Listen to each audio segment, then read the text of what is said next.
Welcome back to the news today. This is One on One. Well, Jahanshah Bakhtiar wrote the book, I Am an Iranian, a CIA and a Mossad Spy.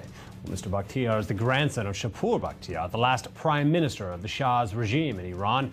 Well, in July 1980, he was with his grandfather in his apartment when a failed assassination attempt took place. Well, as he claims, later in life, he was recruited to the Mossad and the CIA, and he tells his story in the new book. Well, he joins us now here.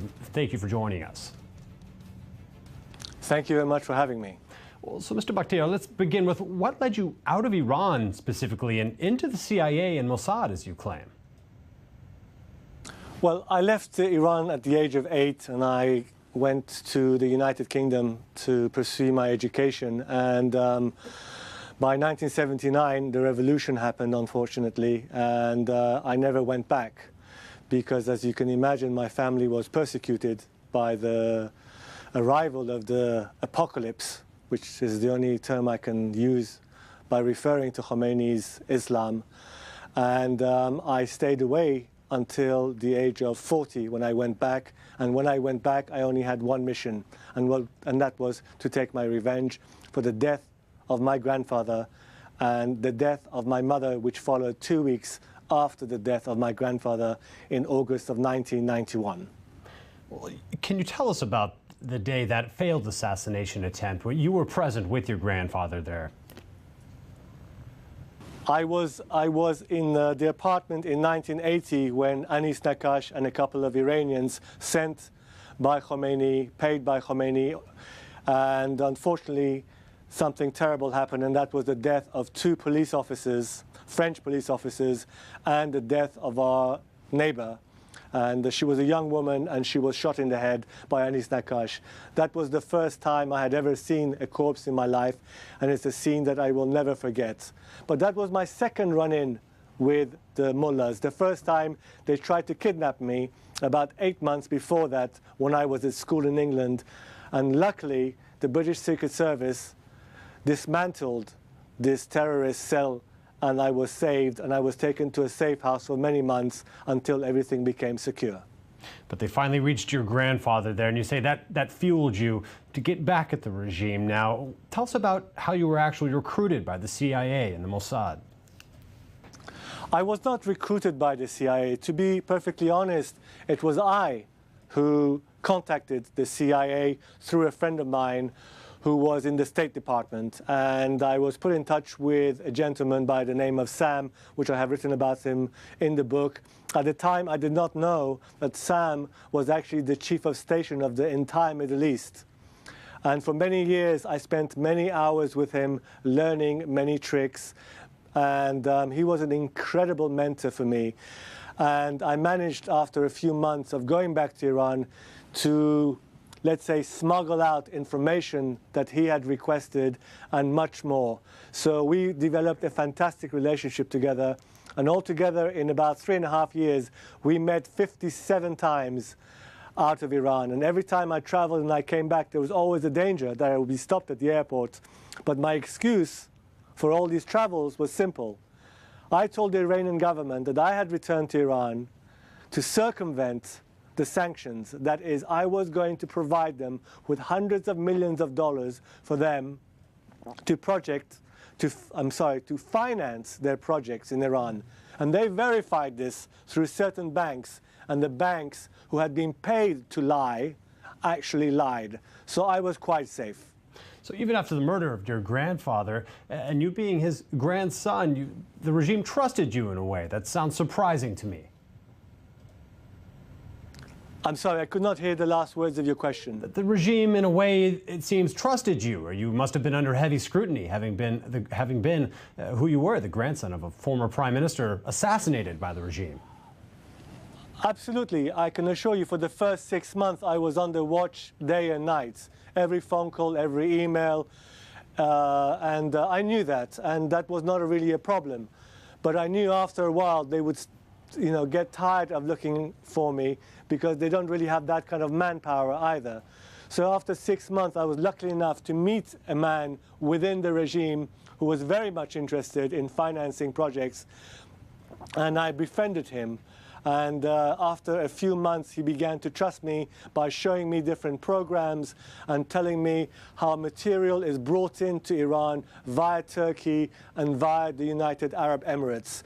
So I began to really infiltrate all the Bunyad. Bunyad is the name of the foundation in Iran. It's like a state within a state, and they only have to answer to the supreme leader, which is the psychotic man by the name of Khamenei.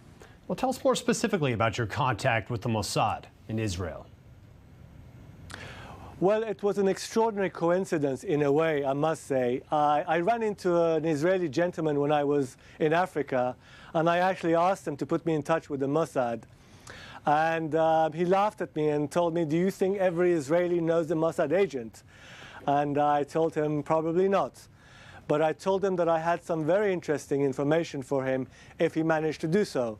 So I took a trip to Israel and I gave him the information. And a few months later, when I was in Buenos Aires in Argentina, I received a phone call from a gentleman who asked me to fly to Europe and meet with him.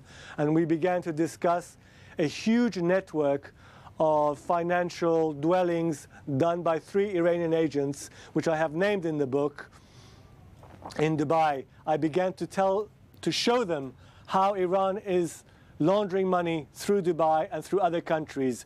And they began to dig in extensively, and they realized that this money goes not only to other Iranians, but it also finances members of the Hamas and of Hezbollah. Therefore, it became a huge project. And 1 year later, after a huge operation that took us to several continents, we managed to obtain a laptop. And in that laptop, there was a gold mine. The names of the agents, names of the banks, the accounts, how the money is transferred, who are the Arab states helping the Islamic Republic of Iran. I can assure you there are many of them, which I don't really want to mention now, but I'm sure you can guess who they are. In 1979, they were dwelling on camels while we were having a great industry, and today the roles have reversed. Well, today with the Iranian regime allegedly pursuing nuclear weapons now, ambitions that seem to have been growing throughout the years, do you agree with Israeli Prime Minister Benjamin Netanyahu's assertion that this is one of the greatest threats to world order? I could not agree more with him. He is completely right when he says that do not be fooled by Rouhani for a second. There is no difference between Khamenei, Rouhani, Khatami, Fallahian, Rafsanjani. They are all the same. They came out of the same sewer. And their only aim today is to obtain the nuclear bomb. Because the day they do, they will become invincible. And they will not only be a threat to the neighboring countries, and of course Israel, the great enemy of Iran, but they will be a threat to the entire world. And I wish that the West would realize this and act upon it instead of thinking of putting more petrodollars in their pockets. Well, now you say act on it. Do you believe that there is any chance for a peaceful resolution to this issue, or is military option the only option? Unfortunately, I believe that the military option is the only option.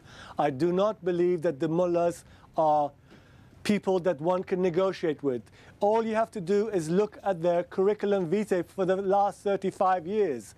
They have killed, tortured, they have done atrocities that are just unbelievable.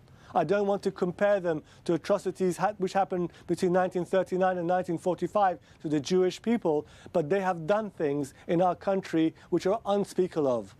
And this was one of the reasons that I ended up taking a man's life, because he was a butcher and he was committing atrocities to young women and young boys in Evin prison. Well, and Mr. Bakhtiar, I do not. Yes. Thank you very much for your time in this program. And good luck with your new book here. I Am an Iranian, a CIA and a Mossad spy. Again, Mr. Jahanshah Bakhtiar, thank you for your time on our program. You're most welcome. Thank you for having me. And thank you to all our viewers for joining us tonight. We'll be back again tomorrow.